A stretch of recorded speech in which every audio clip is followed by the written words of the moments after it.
everybody. Welcome to tonight's webinar. Wonderful that you're here. My name is Veronika. I'm the founder of the Conscious Relationship School. And today we have the third part of our webinar series about emotions. And today we're going to talk about anxiety and fear. And so many of us are struggling with anxiety. That's actually like an epidemic, we could say. And so I hope that I can enlighten you today, because this session today, I really want to explain to you what is happening. Why do we feel anxiety? Because many people think, it's some chemical imbalance, or there's something wrong with me, or, it's like physical, but actually there's always a deeper reason why you have anxiety. A part of you is trying to communicate something with you. And that's what I'm going to teach you today. But we're also going to do some practical exercises, how you can start caretaking your anxiety. And as you will notice, I'm not saying like dealing with it or managing it. I'm saying caretaking, because that's what we got to do with our anxiety. But yes, we're going to talk about this today. And how this works is this: I'm going to share my screen now in a moment, and I'll guide you through a presentation. But you're super welcome to ask questions, use the chat for that, or of course also unmute yourselves and ask anything. And sometimes maybe what I'm saying goes a little bit over your head, because I've been in this world for a long time. So just make me aware if something is not clear, and I'm super happy to explain it to you further. All right, so there we go. I'm sharing my screen now. I hope you can all hear me well. Should there be any problems with hearing or something like this, just let me know.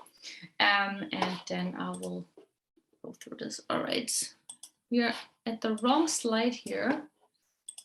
Yeah, there we go.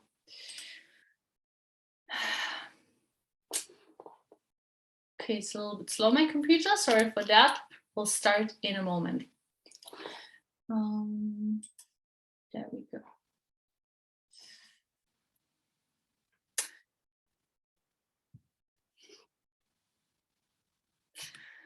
All right, and yes, I hope that many of you have already been to the last two sessions. If not, they are recorded. You can find them in the comments and this on the event page.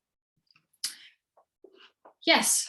So, and before we get started, this is my conscious relationship roadmap, which I've created because I realized that basically when I coach people one-on-one or teach about relationships, there's a certain kind of framework that I'm always using. So the goal with anything that I do, if I work one-on-one with clients or if I teach here, is to help create a conscious relationship. And what that means is that we actually relate from awareness, because most people are in relationships having no idea, that their partner actually represents like certain qualities in their childhood that they have been missing. They don't understand why they are triggered.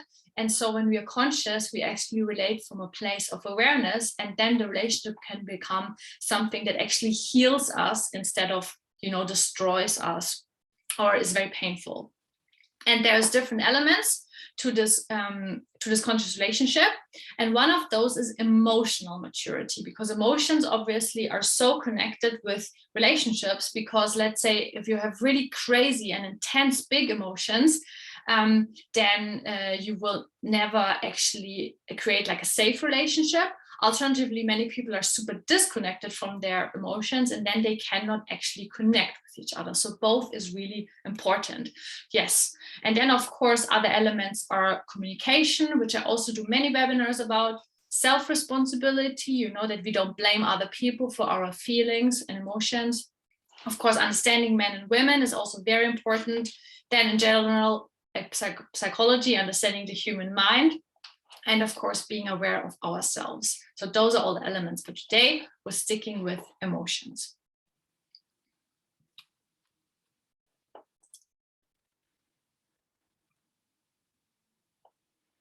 And this is the agenda for today. So first I want to recap what are emotions and what's the purpose of them, because that's really important to understand further what to do with our anxiety. Then why do we feel anxiety? What is the reason for this? And that's so important to understand, because from there on, we can understand how to manage it properly. So the managing aspect, I've divided in two things. One of them is understanding. So understanding the perspective of our anxious part. And then, of course, also reparenting, because as I will show you, it's essentially we have to create a relationship with ourselves that we are now the loving parent, the parent that we maybe never had in our own life.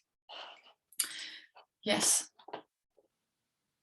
Oh, sorry, Nigel. Yes, I hope that you can all hear me. Sometimes, the connection is not good, but it seems to be that other people can hear me. So there we go. And you can also join this presentation if you want. So you can either use this, scan this QR code with your phone, and then you can follow along. You can answer questions and sort of like be a little bit part of the presentation. Otherwise, you can also go to menti.com and type in this code, and then also become part of it. And yeah, it's just a fun little thing. The instructions are always up here, and you can join anytime if you wish so.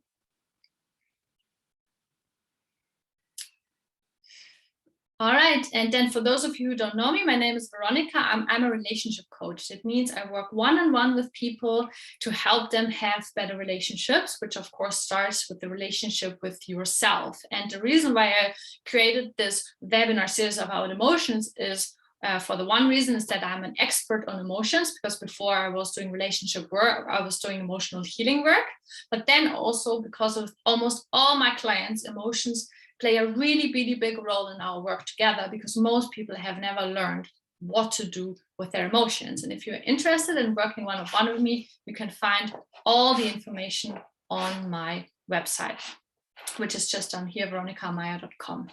And I'll also put my links in the chat in just a moment. Alrighty. So let's do a little recap. The purpose of emotions.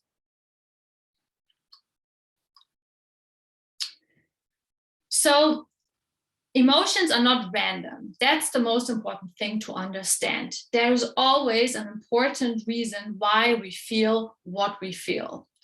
And the most important reason is to guide and protect us, So emotions can be seen as inner little messages. And you can either look at this from a very spiritual perspective, that you can say it's your higher self communicating with you, but you can also look at it just from a biological, psychological perspective, where basically your subconscious mind is operating at all times and is filtering in much, much more information than you consciously know. So, for example, if you have a gut feeling that a situation is not good right now, that's actually because your subconscious is scanning the environment at all times and has much more information than you have. While you are thinking and focusing on things, there's lots and lots more stuff going on in your mind. And actually, there's so many memories stored. So this inner feeling, this inner compass, sort of like has access to a much bigger data bank than you have consciously.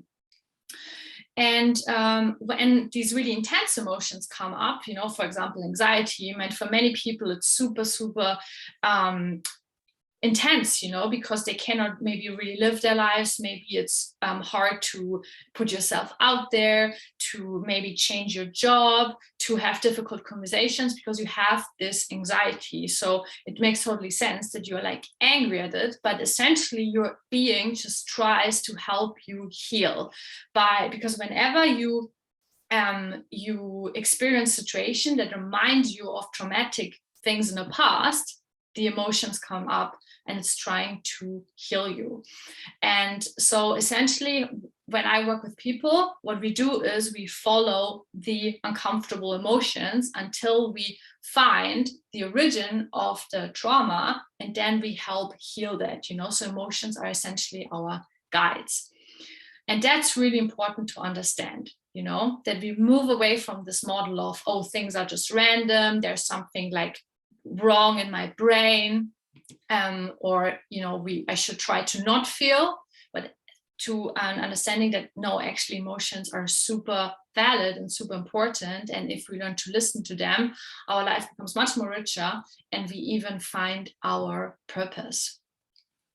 So as you can see down here, is that especially negative emotions will always tell you what you need to change. There's a reason why right now in society so many people struggle with mental health so much, because our society is absolutely not being created for like a healthy human being, essentially. We're living lonely. Most people are so lonely. Even if they're in a room full of people, they feel lonely because they constantly carry this mask.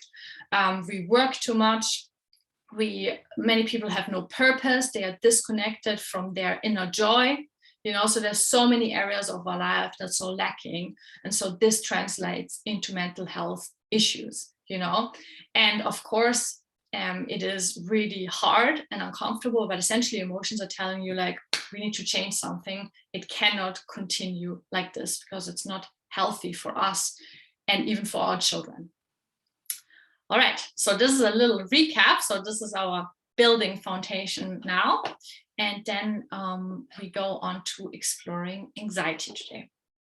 Is there any questions about this so far? Let me know, and then I'm super happy to answer them.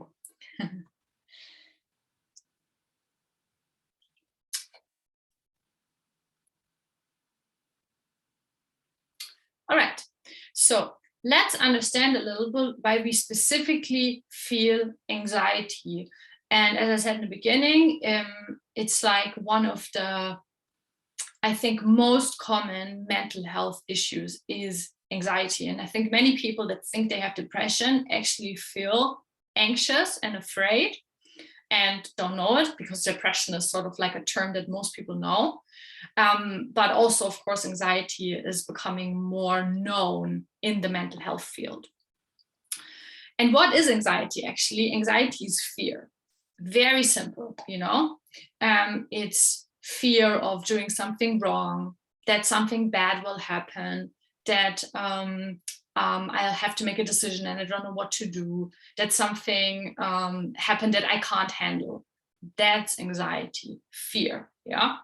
And I think it always helps to think in those three big categories of emotions. And that's also the webinars that I've created, because today is going to be fear, anxiety, next week sadness and grief, and then anger. And those are the three big categories of emotion. And if you want to think very simply about emotions, that will help you. Okay, am I good with fear? Am I good with sadness? Am I good with anger? Right, awesome. If I can handle all those three things really well, then I know that I'm already emotionally really equipped. And then, of course, later you can look into the more subtle aspects of those emotions. All right, but let's explore what is happening when we as adults feel so much anxiety. So essentially what we have to understand here is how the human mind and consciousness copes with extreme stress and trauma. So most people in our society are in some way or the other traumatized. And that doesn't mean, that all parents are like beating or abusing their children, but traumas simply means that you have experienced an intense, experience that you could not resolve on your own. For some reason, no one showed you what to do with this intense emotion. And to give you a little bit of an example, because most people think, oh, if you had let's say a really intense car accident, that is a trauma. But if someone has helped you through this emotional experience, has helped you to deal with it, to understand it, to process your emotions, it can be that you have no trauma at all. At the same time, it could be that something very small happens. For example, that you were upset in childhood and then your mom looked at you like this. And you interpret this that she doesn't love you and she doesn't care about you, can be a super intense trauma, and you can create a belief that you're not good enough just from this moment, because nobody has helped you deal with it. So do you see what I mean? A trauma is not about the intensity of the experience, but how we dealt with it. And of course, for children, sometimes we are lucky and it's just something that, some people are just very good at helping themselves. But how it should be is that parents have the emotional intelligence to help the children cope with intense situations. by helping them process. And that's what's not happening. And that's why most people are quite traumatized. And of course, also what I said in the beginning, that our society is just not set up in a way that actually it's conducive for human health. You know, most of our needs cannot be met even by our parents. And especially then, you know, when you talk about single parents, it's like almost impossible not to traumatize your children in one way or the other. But yeah, let's talk about, so what happens then in our mind when we experience this intense thing? So essentially, our consciousness, when it's overwhelmed with all this intense emotion, you know, so let's say, oh my gosh, something happened, and it's just, you get this like fear reaction, like really, really strong. And it's like a physical experience, right? Your whole body is like, oh my gosh, like what's happening? What your mind does to protect you is essentially to put this emotion, you can imagine this emotion is like in a little ball, puts it out of your body, puts it in a little ball and stores it away in your subconscious mind. Like imagine your being is a house and you push it into the basement, you know, somewhere, you lock the door so that it can never come out again. And this is actually the reason why, for example, many people that have experienced something, you know, like consciously, or what we would call classical traumas, like, for example, abuse, many people can't remember anymore what has happened, or they experience it out of a 3D perspectives. Like it's almost like they are up and watching down on them. And that is what we call disassociation. And then you compartmentalize, you put the intense emotion and experience, you put it somewhere in the back of your mind. And so, yeah, and so imagine you have this little girl inside of you, and she is the one who has stored all this intense emotion inside of herself, you know, so you curate a part of yourself. But this, and we can call it the anxious part, you know.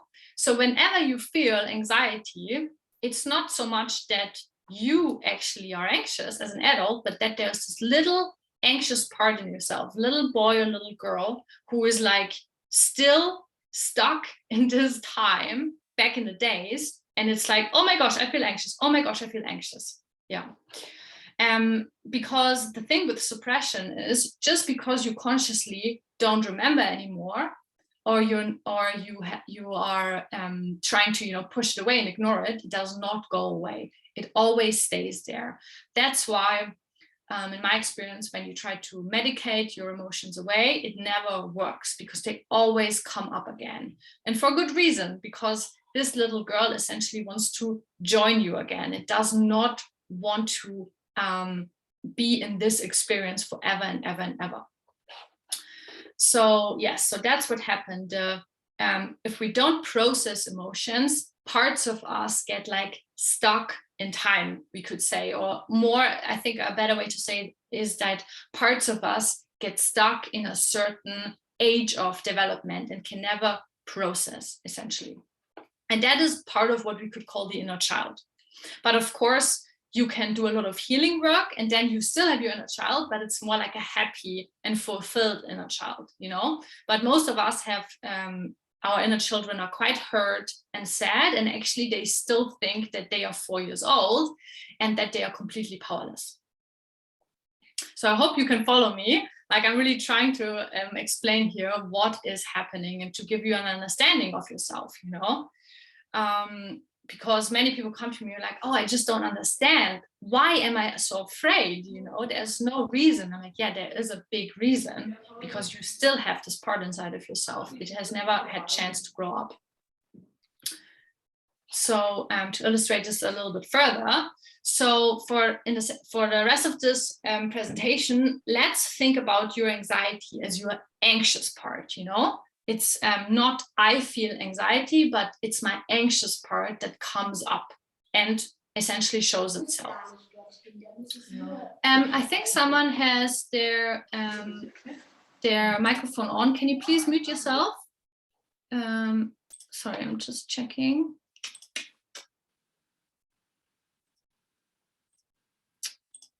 Yeah, I think it should be fine. All right.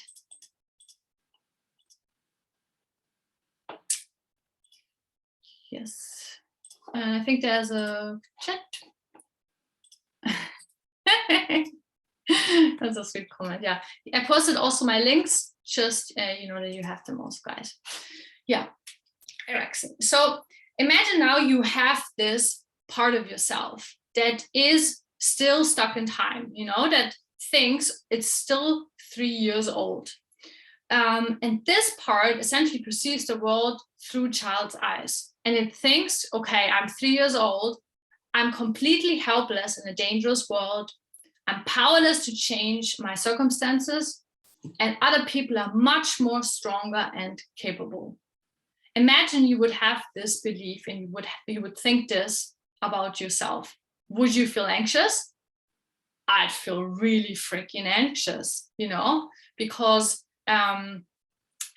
it's like scary, like, oh my gosh, like I'm powerless, like I can't do anything, you know, there's no ways for me to basically influence and control the world. It's a really, really anxious experience. And the problem is when we have those unhealed parts is that essentially you could say that they operate in a completely different reality than you know, because this is what happens with people that have those extreme anxiety. They're like, I know logically it doesn't make sense, you know, I know that there is no point worrying about the future, right? So your logic mind is totally aware that it's like not helping, but why? And doesn't it change anything? It doesn't change anything because your anxious part has no access to this mind because it's 3 years old and has a completely different experience of reality. So it has no access to your adult abilities, which are to logically think things through, to recognize the resources around you, to recognize the resources inside you, right? And then, of course, that you had many experiences in your life that you actually can create change, right? That was a big part of your experience, but that part of you was not here, is not connected to that. Yes, so that's so important to understand that you have like all these little parts inside of yourself, and they are not really aware of each other, and they are often stuck in like different time periods, essentially. All right, does that make sense so far? So, you know, you could think, for example, for the rest of this presentation that, you know, maybe your little anxious part is like maybe sitting here, or maybe if you have a pocket or something, and that is like luring out like this, and it's also here, you know, it's also with you. So how could I maybe connect with that part of myself? All right, and now I have a question for you guys. So if you saw an anxious child, how would you try and help it? And yes, just put in the chat what you would do, maybe, you know, just a few words like, and of course, if you're in the chat, you can type something.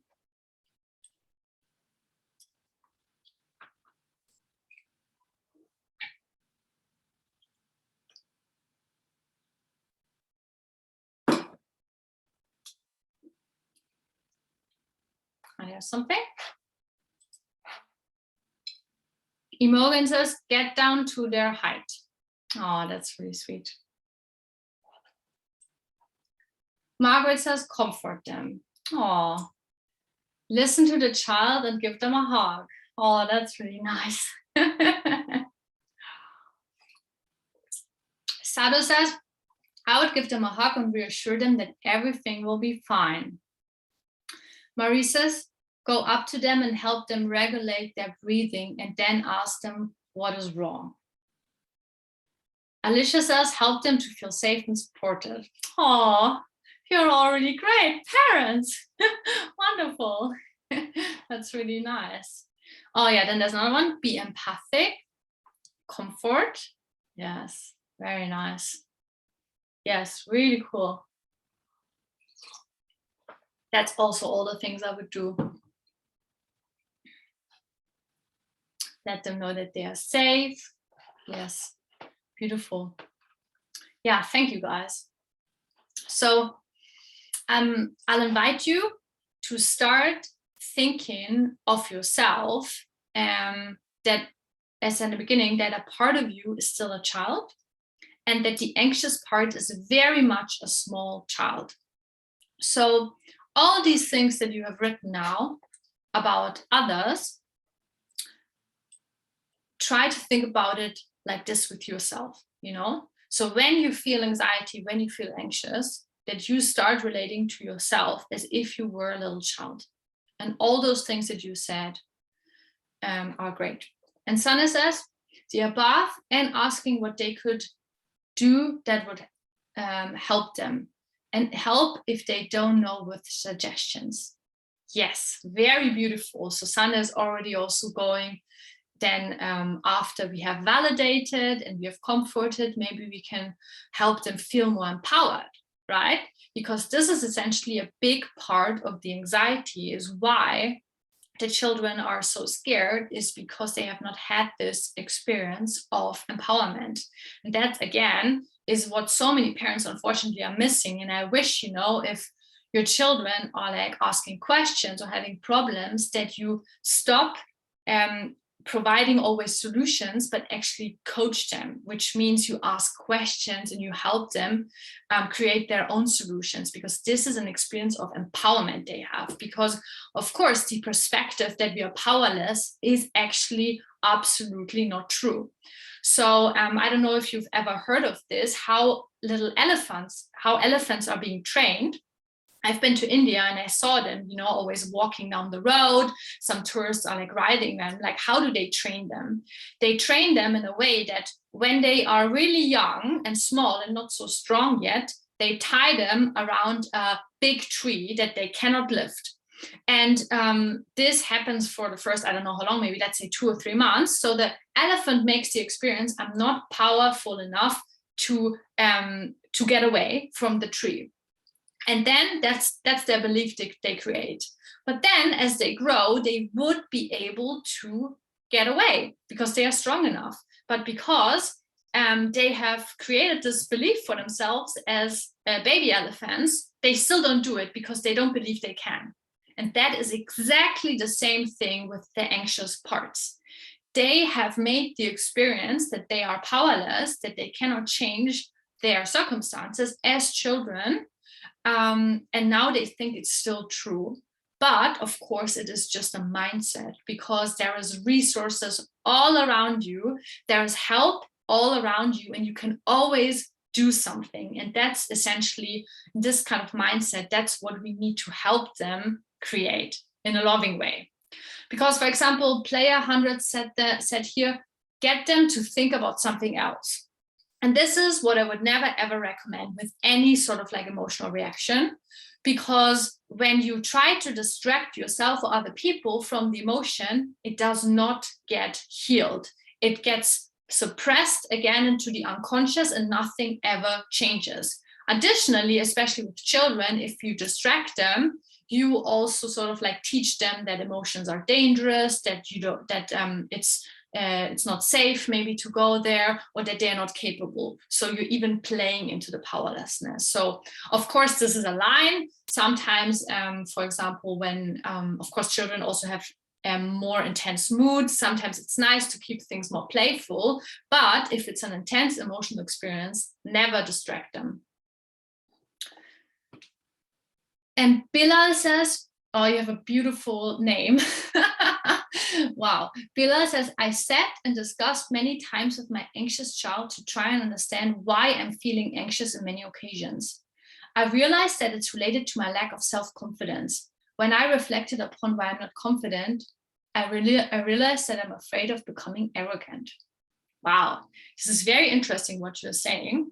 So it could totally be that because the reason also why we compartmentalize and push some parts of ours away depends on what our parents and social cultural background valued in people. So for example, let's say you say here that you are afraid of becoming arrogant.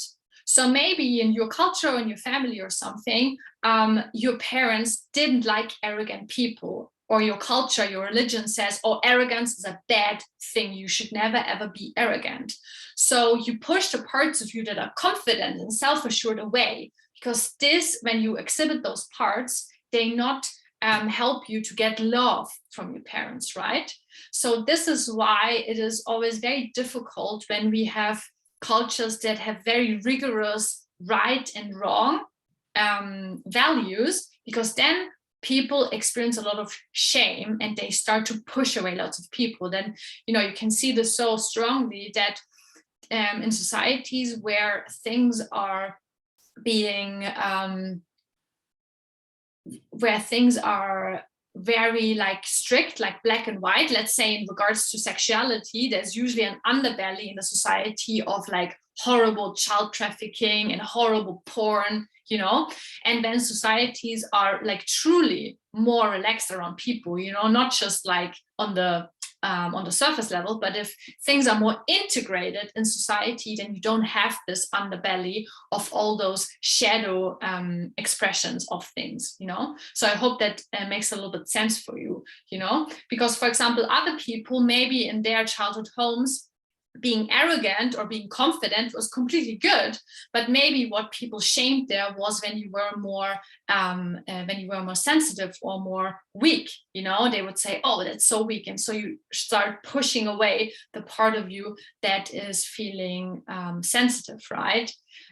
So this is how it is connected to those parts. And Imogen says that's a really good analogy and shows how bad it is for parents to metaphorically do this. Yes, definitely. Because, like, of course, it's totally understandable that we somehow need to socialize our children, because, of course, they also get traumatized if we don't teach them, what is like acceptable, unacceptable. But I think you could do it in ways where you say like, hey, darling, I love your authentic expression. It's so beautiful. But if you take your clothes off in the middle of in school, then the reactions will not be good. And the reason for this is why, so you can still prepare them for the world, but without putting them into this box and shaming them, essentially, because this is like what really creates intense traumas and essentially, people that have such negative beliefs about themselves because they just feel so shamed all the time. And so you can imagine it's a very anxious, again, if you are living in a society where so many things that you would naturally just do, you can just do wrong. It's like, oh, quite scary. You have to push yourself in and, oh my gosh, don't say a wrong word, don't do a wrong thing, because then I get like punished. Yes. Yes, Imogen says the elephant thing. Yes, I got that. Yeah. All right. Any more comments or questions on this one?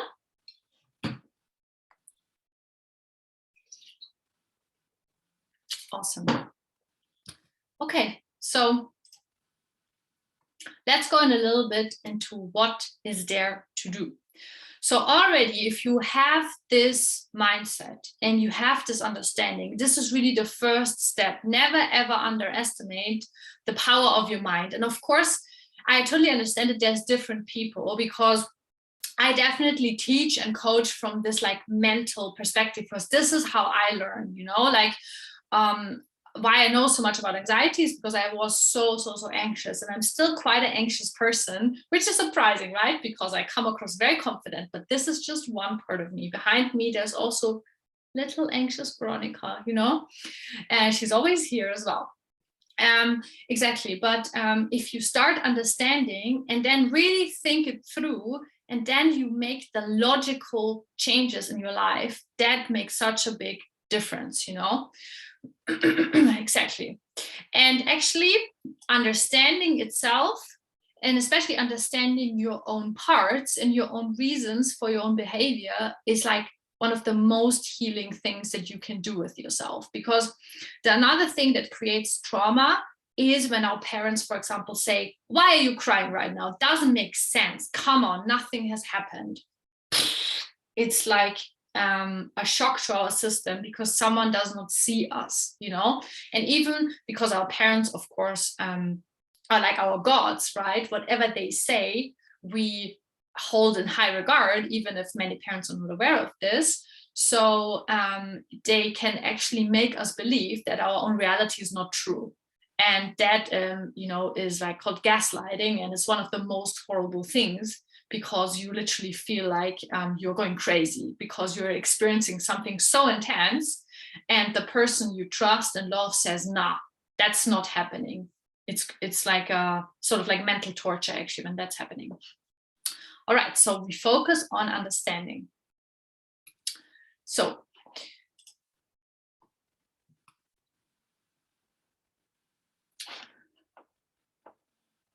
the first thing to do here is to recognize that the experience of our anxious part is completely valid.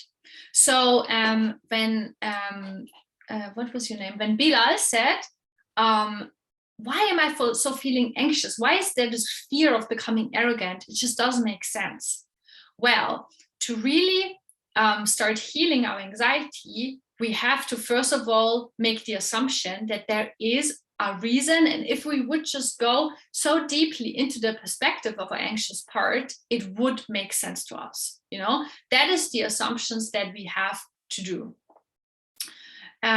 So let's just assume that the reason for this anxiety is completely valid, and that on some level it makes sense.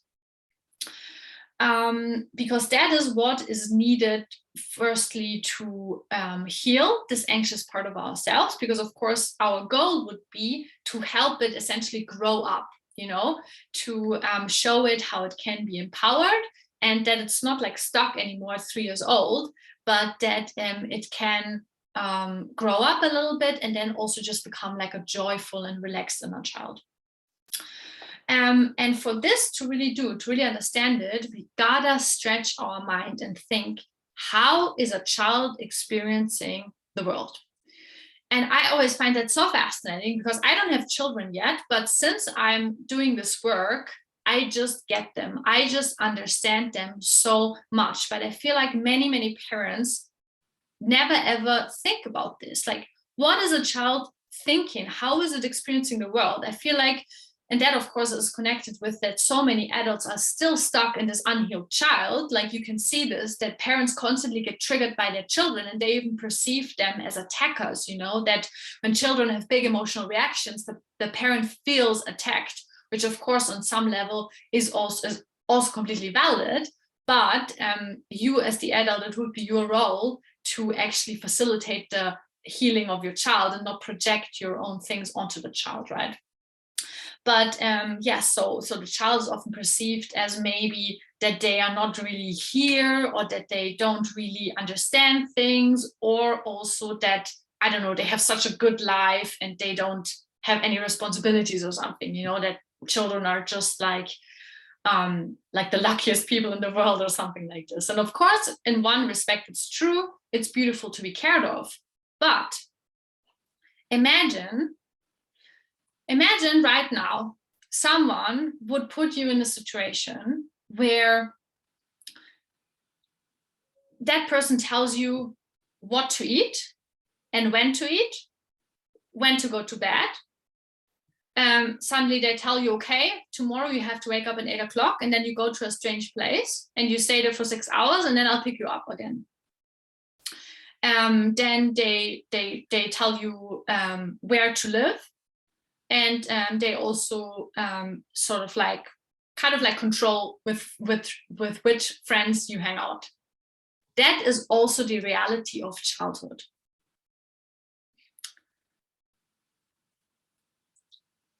So in general, children have very little power, And again, this is not like necessarily in itself like a bad thing. And of course, also children need a lot of safety. And it is also really good, to set like boundaries around them so that they feel safe, because too many choices is also very overwhelming for a child. But most parents do not recognize how little power the children have, and actually make it so that they try to empower the children as much as possible. And the most important thing here would be to put yourself really into the perspective, how is the child actually experiencing life here, So how does it feel if someone tells me what to do the whole day? You know, how is that for me? What kind of like beliefs would that create in me? And then, of course, also, how is it to exist in a world when I just cannot understand why things are the way they are? So I always, in almost every webinar, I tell this example about the child who's 5 years old, is at a birthday party, doesn't get a present. It's another child's birthday party, and then they feel so jealous. And we then as adults come, why do you feel jealous? That's ridiculous. Like, it's not your birthday. Your birthday comes in 2 months. What if I just don't have the mental capacity to even understand what is that, a birthday? What does it mean? You know, it's something constructed that we have as a society constructed. It's not like that it makes sense to someone. Maybe, you know, if someone from another culture would come, they would need a few months to understand why you don't get a birthday present at someone else's birthday. Do you see what I'm saying? And we as adults are not understanding how would it feel like for someone like this to experience this. Because how I would react in this situation, I would be like, oh, darling, I can understand you feel jealous. It's confusing, right? Like, why do they get a come here? You know, I'll help you through this. And of course, you know, you don't have to enforce it and then give them a present, but just help them make sense of their experience. And the other aspect of this as well is that children are egocentric. So especially for the first 3-4 years, they think whatever happens in their life is because of them. So for example, when mom and dad are fighting, it's because of me. That's also something where we as parents should talk to them continuously and be like, it's not about you, you know, this is the situation, to like help them to not see the world like this. Yes. So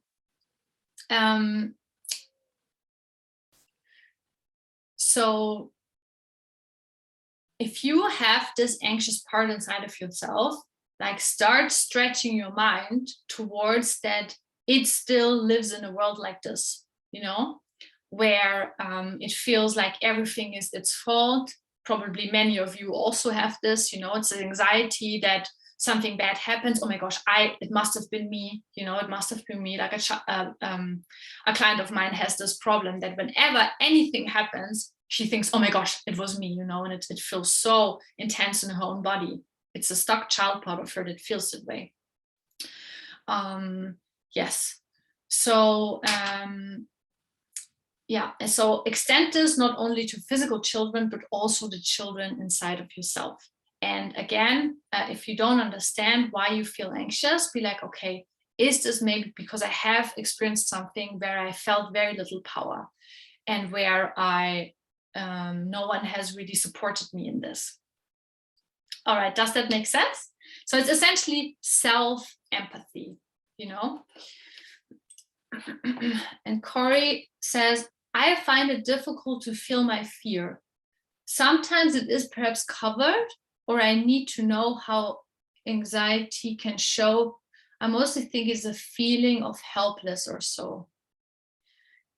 Yes, absolutely. So what could happen here is two things. One of them is that you are either so accustomed to fear that you not even consciously recognize it. The other thing, oh shoot, my gosh, what did I do? Oh, sorry guys. Freaking out. Yes, we are back here. The other thing that also could happen is that you have, maybe in your childhood, the way you survive was to be always like the strong one. So sort of like you pushed away the parts of you that feel very afraid. So for me, it was actually very much the same, because as you can see, I have this outside persona of being very confident. And I even fooled myself for many years. I was like, I'm not afraid of anything. I'm not anxious. What the hell?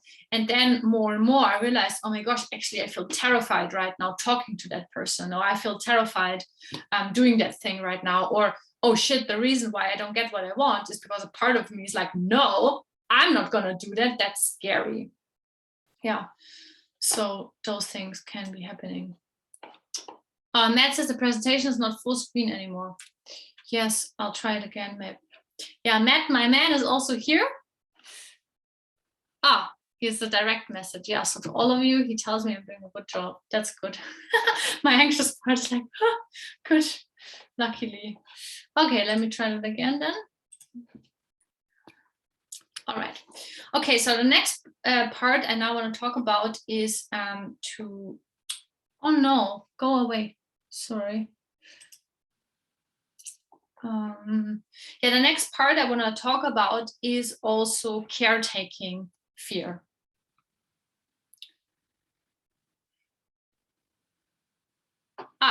Sorry. And then I have one more question. Yes, so there's one player here. I don't know if anyone else is in the presentation, but all of you in the chat, you can also just answer the question like this. So it would be, yes, and there is no, so do you remember feeling powerless as a child? Yes, no, somewhat. I don't remember much of my childhood. So when you're in the chat, you can just answer 1, 2, 4. Yes. Oh, that's really interesting. Yeah. And in the chat, maybe you guys also want to answer the question, do you remember feeling powerless as a child? You can just answer to 1 to 4, 1 yes, 2 no, and so on. Let's get a little survey.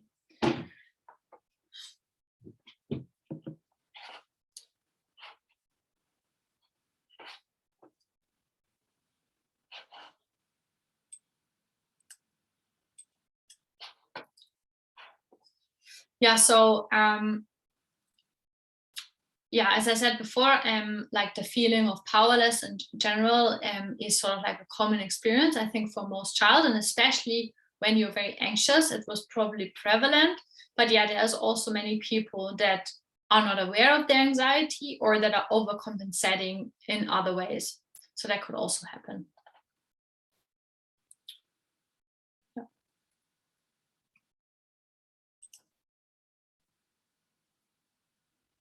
All right. Okay, now I want to talk a little bit about a topic which is called reparenting, because essentially one of the most sort of like beautiful steps you can take, and really like steps of major healing, is when you start relating to yourself as a loving parent that you never had. And of course, every, like trauma exists on a scale. And let's say most people, the parents have done some things really great and other things they were lacking. And, not because they are bad people, but because they were just limited. And most of the time, our parents already did a much, much, much better job than our grandparents, So if you will hear stories from your parents' childhood, you'll probably be shocked, like, how bad their childhood was, So we can always feel empathy there, but it's still important to recognize how our parents did not meet our needs. Because if we're honest with ourselves, then we can do it differently now. So, yes, so this little man. So imagine like the photo why I choose this is because it's so cute, but also you can really imagine almost that they are the same person, right? So imagine that this is the inner child. This is the anxious part, and this is you as an adult. And this is the kind of relationship that you should start having, or you can have, if you choose so and want that, with your anxious part, with all the parts that carry intense emotions and experiences. So as you can see, holding, caretaking, closeness, assurance, right? And if you do this well enough, your anxious part will look like this little man here, and he looks pretty safe, pretty assured of the world, he doesn't think that things go wrong. Why? Because it has you now, you to take care of him. And that is the goal. So in order to heal, we need to give ourselves the things that our parents didn't give us, because healing is very simple, just to experience the opposite. So most people have not experienced true understanding, and that's why, often we can't get better is because we just keep fighting with ourselves. We are like having this really horrible self-talk, like, oh, why do you feel so anxious? That's ridiculous. What are you doing? Can't you like just be normal? Like, these are often the voices in our head, and that we can't heal them makes so much sense, right? Because imagine someone is trying to heal you by like kicking you. Of course, then the unconditional acceptance, to be like, yes, the anxious part is a part of me, and it is as a part of me as my confident part. So for example, in my life, like, I love this aspect of me. Wow, I can just like talk in front of 50 people. Wow, amazing, But little anxious Veronika, who is very scared of the world and he wants to hide under the blanket, is also part of me, And isn't she also beautiful in her way? And doesn't she also have qualities in her life? For example, this part can sometimes trample other people. I can be like, hey, I want to be like here on stage, but little anxious Veronika is actually very good at connecting with other people. She's very empathic. She, for example, when I coach, she tells me, oh, look, that person is really anxious. Maybe we can talk to them lovingly. Do you see what I mean? So the parts like we reject and we don't like, they have a lot to offer as well. And also, just if we like it or not, they are a part of us. And if we keep on pushing them away and rejecting them, we are just in a war with ourselves constantly. And that creates real suffering in our system. Yeah, then of course, being present with ourselves, really being there for ourselves, being open, understanding, and of course, allowing the emotions to flow. So in the last webinar, I talked a lot about this concept of learning how to feel, really being with our emotions.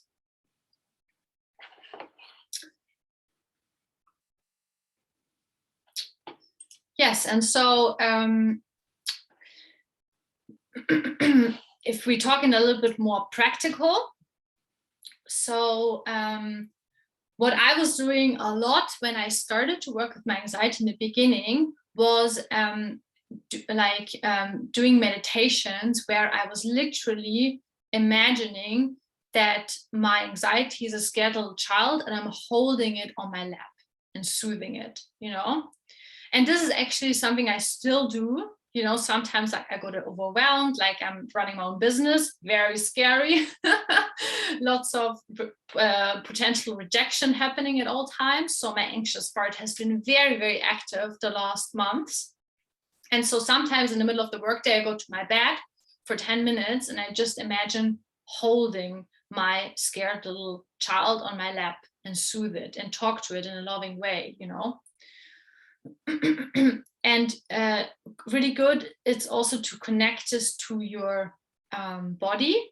So because every emotion is a physical sensation that you can locate in your body. So for example, many people feel anxiety around their heart or around their belly. And when you then do the meditation, then you feel it physically and really be with the emotion, because this is what it means to not abandon yourself, is to feel the emotion consciously. And that really helps you that the anxiety doesn't get really, really, really, really, really big. But of course, also like, I want to also validate you a little bit that when you start doing this in the beginning, is quite a big task, because, we have trained for like however long we are alive, basically, to not feel our emotions. So in the beginning, the capacity to even feel is quite small, so don't get upset by it if you can't do it for a long time. Like I now worked up, I can maybe do this for like an hour or so. But then I'm also really exhausted otherwise, it's like your nervous system, it's like a muscle. It has to train this feeling essentially. Again, if you want to learn more about this, watch the second webinar of this series where I talk all about this. Yes, exactly. So this is the one thing that I can offer you. And then the next thing is very simple, but very, very effective. loving self-talk and validation. So we touched up upon this in the whole last hour of this presentation, but that you become aware of the voices in your mind that talk badly to that anxious part, because that's essentially what's happening all the time in ourselves. You know, we have not just one part, but you have many different parts in acting. And so when your anxiety comes up, there will very likely be another part who is confident, who doesn't know what's happening, who wants to manage your life, who wants to push you forward, who is like, what are you doing? That's ridiculous. Stop doing that. We need to get work done, you know? And that, of course, increases the anxiety, but also is so unloving, you know?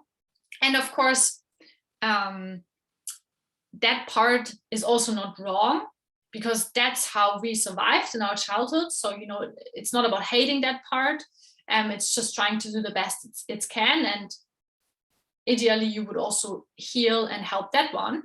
But just in the beginning, it's super important to disrupt this talk and be like, okay, but I now, as my conscious self, as my loving self, I step in there and I say, no, that's not true what's been said. You're not wrong. You're not ridiculous. It makes sense that you feel this way. It's totally okay. And I'm here with you. And you're okay the way you are. And I'm not going to leave you. Can you see how I'm stepping into the parent perspective? Caretaking myself? Yes, exactly. And a really good sentence that you can say is, there's a reason for my anxiety, even if I don't understand what it is right now. Yes, so that is like a really good validation, because of course, sometimes it takes a lot of exploring to even understand what's been happening. Sometimes like years, you know, but you can still validate yourself just by being aware that there is a reason. I'm not crazy. I'm not wrong. I'm not like too sensitive and all those things, you know, but that there's always a reason. And that's then the pathway to really deeper healing. Yes. So, of course, this is such a big subject, and, you know, I could talk about this, of course, you know, for weeks and weeks and weeks. And it's a healing journey, but I really want to encourage you that when you start taking those steps, it's really major life changing, because so many of us have just like anxiety for like all their life or for many, many years, you know. But there is another possibility. And it does not mean, you know, like, for example, me, I still feel anxiety, but I relate to it in a different way. And also, the more I make empowering experiences, the more I realize it's okay. I feel a little bit anxiety, but I also know I'm not lost. I'm not stuck. The world is not going to end tomorrow. And I can also face my fears, you know. And maybe the most important realization I had is that if you go somewhere and you feel anxious, you can be very sure that 80% of the other people you will encounter will also feel a lot of anxiety. You know, they are not all the scary adults that have it all together. No, most of us have little scared inner child in there. And that makes everyone also just be a bit more, seem a bit more friendly, you know, that, you know, and that's what I always love in these webinars, because sometimes people share and then they are like, oh, you're also experiencing this? Wow, okay, so I'm not alone actually, and there's nothing wrong with me. All right, guys, could someone type something in the chat, because I always lose this. I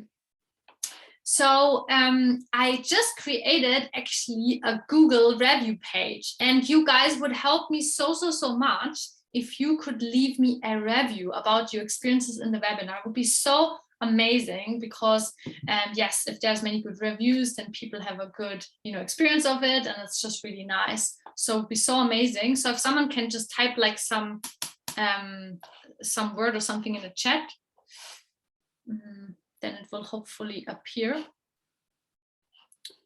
Oh, or did I lose it now? Yeah. Wait, I'll go out here. Maybe that will help.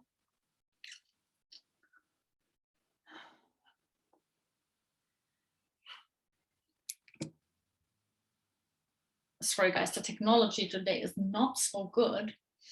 I don't know what's happening. Yeah, there it is. Good. Yes.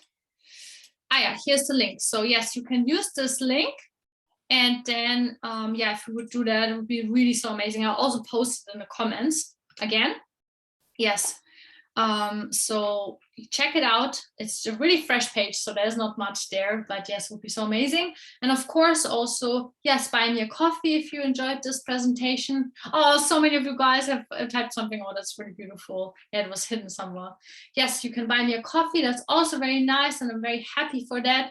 And of course, also, if some of you guys want more support, check out the offers on my website. I offer relationship coaching, which is more focused on, if you have relationship issues, or if always the same patterns are coming up for you and really annoyed with it, and you want to, create a new perspective, a new experience. But then also, I also offer holistic life coaching. If maybe your problems are not so much about relationships, but more about what we talked about today, like the relationship with your emotions, or maybe with your inner child, all this stuff, then that's what I offer as well. Awesome. So we have done it. Is there one more last question? I would be happy to answer it. Let me know. Otherwise, yeah, beautiful that you are here. And I hope that this could maybe give you a little bit of a new perspective on anxiety, because I try to not do it, what's like the sort of like the typical things that people hear about it, but some fresh info. Marie says, this was fantastic and so helpful. Thank you. Oh, I so appreciate it. Yeah, thanks to my regulars, Jürgen, Sanne, Corey, Imogen, I saw as well, and everyone else who I didn't saw. Always happy to have you guys. Player 100 game, I love your name. Faith says you are a gem. Oh, and Florencia says it was so great to hear you, so helpful as always. Guys, my little heart is flooded with love. And M's iPhone says, where can we access the previous recordings? It is in the comment section of the event page. So I commented it like some days ago, so there you will find it. Otherwise, you can also go on my website. You will see it immediately in the tabs like webinar library. There it is as well. Okay, awesome, guys. Thank you so much for listening. Yeah, I will publish this recording on YouTube just for you guys to know. And yes, that's it basically. All right, so have a good one and a nice evening. And yes, if you are interested, next weekend will be about sadness and grief. So we're going to talk about that, and also a little bit how you can help other people experience sadness, because the grieving, the art of grieving, unfortunately has been lost in our society, because there's no social structures anymore that help us. And I think it's really important to understand how we can support other people when they're going through some tragedy. And then the last session in 2 weeks will be about anger. And that one, I really encourage you to participate as well, because anger is one of our most suppressed emotions. And it is actually beautiful and very helpful if we have a healthy relationship with it, because anger helps us to set really good boundaries with other people. So it is sort of like a resource that has a bad name, but is actually really good. Okay, guys, so all the best to you. Thanks, Matt, for the link. And yes, leave me a review. I would really be so grateful if you do that. I'll also post it in the comments. All right, all the best, guys. Bye-bye.